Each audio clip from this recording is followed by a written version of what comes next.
kay Sir Boyet. Gugutumin ka sa mga video niya, matatakam talaga, matatakam sa bawat putahe. Sa sobrang sarap, ika'y mapapagrabe. Kaya mga kabayan, manood kayo kay Sir Boyet, mapapawaw kayo. Mga lutong panghandaan at pampulutan, kakaibang putahe ang matututunan. Ay, narinig naman nakako mga kabayan. Sir Boyet ay papakita naman ko sa kabalitaw. Kita niyo lahat. Ulo ng salmaw na bozo, liwan mo yung nabili ko sa supermarket. Ay, hirap-hirap mo sa paligid. Ay, dahil paano ko naman, wala namang ganyan dito sa atin. Ito na may importate. Isa kasalin-salin na yan. Madipros, paprosin, madipros na ito. Pag kami si delikado makabili nito na ko, hindi na ho sariwa. Kaya ako sa supermarket ho nabili. Ano ko na may aircon down, saka yung mga chillers nila. Yan. Ating ulo na salmong iyan. Alis na natin yung mga hasang niyan. Yung mga kalikamor niyan na magpapalansa. Ako, hindi maiwasang hindi maiwasang walang lansa talaga eh. Meron din kahit paanong hugas mo. Kaya ang gagawin natin luto ngayon, yan ho, ating napatigis na ating inaasnan. Ating huhumbain yan. Ipiprito muna natin. Mga kabayan, nang mawala ho yung lansa. Ngayon, nung may prito natin, hindi na natin pinakita. Para dahil sa pagsasakot siya na tayo diyan sa ating magic book na yan. Ating mga pampalasa, siyempre, ba naman, tulad niyang ating bawang, uunahin natin yan. Nako, tunay ka naman. Hindi pwede mo wala yan. Ngayon, itong ating paghuhumbang ito, ang sistema natin ginagawa, atin munang sinasangkot siya. Dahil hindi naman ho yan, baboy. Ay may lansayaan, kaya ating naroros muna na konti, parang pinababango muna natin ng inam yung ating bawang at sibuyas at dahon ng laurel. Nakawa, kita nyo mga parang pwede na, ay, huwag na ito law, isya. Tunay kaya, yan, lalagyan din natin ng pamintang buaw. Yan how, mga kabay. Pwede rin lagyan ng durog-durog. Depende sa inyong gusto. Okay, may sinaglalagay din. Ngayon, lalagyan natin ng tuyaw. Yan how, mga nasa 1/3 na tasa yung o 1/4 tasa baga. Yan how, lagyan natin ng oyster sauce ng mamasit sa mga 4 na kutsara. Yan how, binabat-banta ng karikit na tubig baka para hindi magtaw, madali maigaya yung mga tuyong yan, mga oyster sauce. Yun. Ngayon, sasamahan natin na ng ating sukal na pula. Hindi mo masyadong putlain yan. Mga 3 kutsara. Basta ang pagtitimpla natin diyan, huwag nyo susobrahan agad at mahirap magbawas. Hindi bali magdagdag kaysa sa mapasubra agad.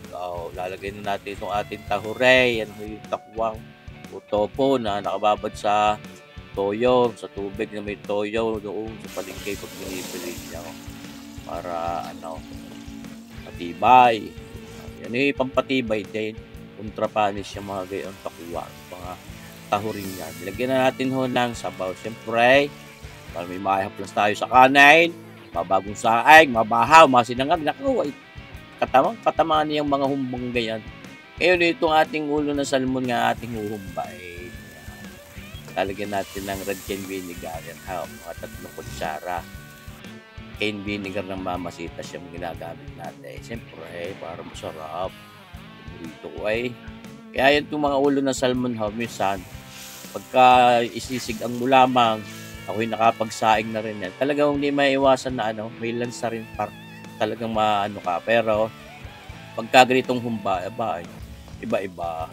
Dagdag tayo ng asukal ha, mga 2 kutsara payaw para kumpleto ng tam-ice nitong ating humba. Sarap niyo pa, nung naman hindi sasarap. May tam-ice, may alat, may asay, may hanghang nakarikit ng paminta. Okay, panalo, labo-labo sa dilamaw. Lasang yaw. Natin kung pinakukutan pa at maluto-luto yung ating tahuray, mga kabayan. So, sa tunay ka naman. Ala, talaga namang naglalaway na agad tayo. Parang pwede na. Huwag na natin ituloy yan. Isus mercy po. Kasi yung ating, ilalawak na ngayon ating ulo ng salmong yun, prito natin.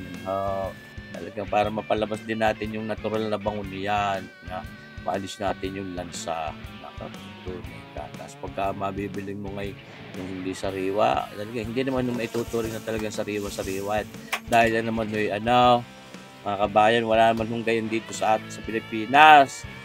Yung mga pink salmon o yung mga nabibili sa mga pero yun pagkagaling doon sa ibang bansa, yan from catch, talagang yan ipe-prepare na yan isisilid na agad at ipoprosin na agad kaya sariwa naman. Sa pagpapasalin-salin nga ho dito, palipat-lipat na mga supplier kaya may kukuhang garne, may kukuhang gayon, madidipros, ipoprosin ulit, madidipros ulit. Ay di nawawala ang pagkasariwa. Pero sa totoo lang, original na ano niyan, sariwa ho yan, mga kabayan. Kaya pipili kayo ng husay. Kaya mas may enemies sa supermarket nakakabilay. Hindi na para mapasali pa sa mga taga-ano. Pero may matisimpuhan din. Pero hindi naman sa mga mga nagtitinda. Hindi ko naman inaano yung mga nagtitinda sa palengke. Pero minsan kadalasan na nakikita ko yung mga mapuputla na yung parang nahulog sa hagda. Yan natin ako kutukot online din. Pinaangang natin ng lumasa ho yung ating timplang humba. Diyan sa ating mga ulo ng salmon. Alam mo lang parang ako'y nag-aayaya na rin sa rape. Isip-sipin mo yung mga pinagpuluhang yaan. Pag nakuha mo laman, tunay kayo. Napakasarap din niyang ating salmon na yan. Naman, mga kabayan. Yan ating lang, luto na yan. Ating pakukutuan na lang natin dyan. Ating pinalasang apoy sa napapanood na gayaan. At para sa gayon ay talagang wagas na wagas ang ating pagkakapagluto niyan. Kaya makakita na ng gayaan ulo ng salmon na hinumpa. Ewan ko din laang. Wala pa akong nakikita Ewan ko, parang ako pala yata gumawa na rin. Ewan ko dahil, hindi mo lang magpihaw. Pakita niyo bang itsura, nag-aayaya sarap, mga kabayan. So, marsipaw, tawarin. Ano mo ni kabayan si Forprek? Di yan magkakabayan si Forprek sa Chicago, Illinois. May mga sariwang salmong na yung gawin din aray. Humbain mo din yan. Pinatay na ho natin ng apoy, mga kabayan. Luto na itong ating humbang ulo ng salmon. Hindi, may panalo. Maiba, luto. Hindi lagi sinigang. Pero napakasarap din ho ng sinaing niyan. Kita niyo ba yung tsura? Kaayayang sarap. Ang ating humbang ulo ng salmon ala sarboye. Mga kabayan, sana hinaibigan nyo rin ating aray, lutong aray at masubukan nyo din, mga kabayan. Sana abangan nyo pa rin ang ating mga susunod na videos, mga kabayan.